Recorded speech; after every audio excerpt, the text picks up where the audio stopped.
Welcome everybody. I'm the Seventh Sword and now it's time to talk about Pokemon Shield. Nah, I'm just kidding. I got Pokemon Sword. Who do you think I am? The Seventh Shield? No. I was honor bound to get Pokemon Sword. Now anyways, moving on. I'm somebody who grew up on playing Pokemon Red, and I played a lot of Pokemon games after that. There's only a handful of Pokemon games I didn't experience. One of them being Let's Go, and the other one being Pokemon Black and White 2. Never played the sequels to Black and White.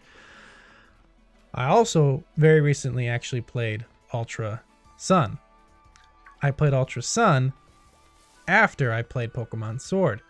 Now initially, I was very impressed with Pokemon Sword when I popped it in. Gorgeous visuals, the Pokemon are running around the map, which is really cool, so you can actually choose which Pokemon you want to catch. All of your Pokemon level up together out of the gate every battle. Now, as if they didn't participate in the battle, they get less experience, but as long as, you have them in your crew, everyone gets experience. That used to be only achievable through an item called EXP share in the past, and then even before that, you could only pick one Pokemon to apply the experience points to share with. Otherwise, only Pokemon who participate in the battle would level up. So that's a welcome addition. Right out of the gate, they've made it easier for you to level up your Pokemon, which is really cool. Again, the visuals are very nice. The animations for the characters are really good.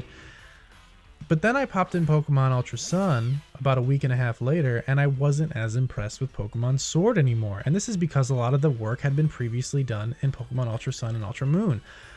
Those games are more impressive than Pokemon Sword and Shield because of the sheer amount of Pokemon that are also in them and the quests that you can do to get all of the legendaries through both of them, which is very cool. And when you can contrast that with the Pokemon that are in Sword and Shield, it pales in comparison because it has a smaller roster.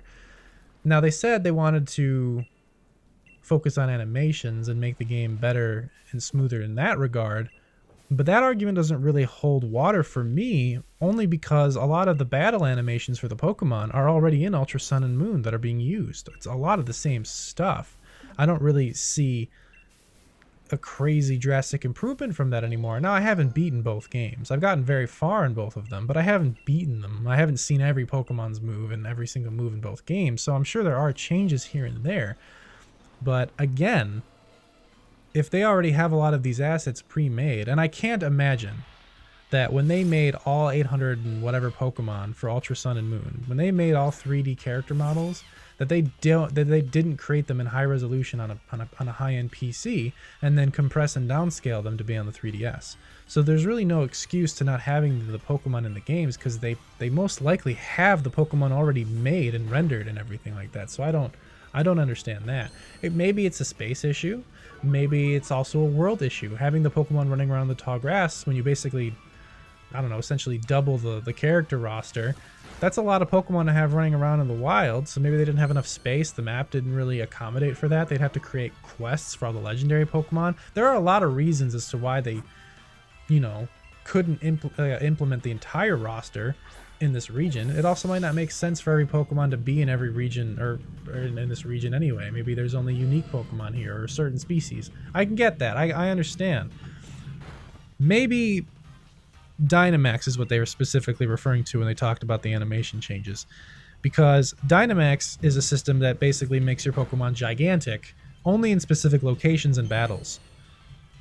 I don't particularly care for the Dynamax system, actually. I think it's hilarious to look at some of these Pokemon and see them huge and they're all menacing and stuff like that, but honestly, it's just hilarious. It reminds me of the old anime, the episode where there was that gigantic Pokemon Island thing. Oh good god, it's too powerful. And I can't help but laugh because I just think of a giant Jigglypuff too. It's just, I don't know, it's funny. I personally liked Mega Evolutions way better. I thought they were way cooler, and I wanted to see that expanded on. But unfortunately, I guess we got Z moves after that. I just figured that out in Pokemon Ultra Sun. You're basically doing hand jutsus for your Pokemon. And then Dynamax. So personally, I think both of those are a step down. I haven't seen all the Z moves either. I'm sure there's really cool Z moves. I get it. They're probably I still think that's better than Dynamax. I would rather have Z moves over Dynamax. But yeah, moving on. This is a Pokemon game. I mean, it's everything you expect a Pokemon game to be, just a little bit more streamlined than in the past. Not as streamlined as Let's Go, but more streamlined than previous versions, if that makes any sense. But I mean, that's pretty much it. You know exactly what you're gonna get with Pokemon. There's no drastic changes here. I don't know if we're ever gonna see a Pokemon game that completely like turns the Pokemon universe on its head. You know, the biggest complaint people are going to have with this game is that not all the Pokemon are in it, and that you can't transfer Pokemon from the previous games to this one as of yet. They are going to be releasing a service early next year sometime that lets you do that. But again, I mean, with the limited roster, I don't know if they're going to expand on it or not. So I think that's one of the biggest gripes with the game so far. Maybe some of the streamlined things too, because people wanted, Pokemon to be more difficult. But honestly, Pokemon has never been a difficult game.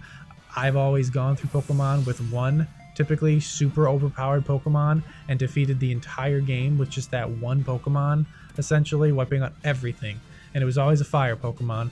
It was always the fire starter, except for in one game where I chose the grass. What game was that? Either way, it's neither here nor there, but Pokemon's never really been difficult. It can be difficult if you're fighting friends who've built a really good team. That's where you can ramp up difficulties when you compete with friends, but the main game itself and the story, nah, it's really easy. But that's pretty much it. I mean, there's really not, that's it. It's Pokemon. What else? I mean, what do you want? Like, if you want real-time action, crazy, awesome, flashy combat in Pokemon, good luck. That's probably not going to ever happen. It might. I would love it. I mean, I think there's room for turn-based RPG Pokemon to be on the 3DS and high-octane Platinum Games Pokemon to be on the Switch. You know, that's just my opinion, but I think that'd be great. But other than that, you know exactly what you get with this. Thank you guys so much for watching. See you all later.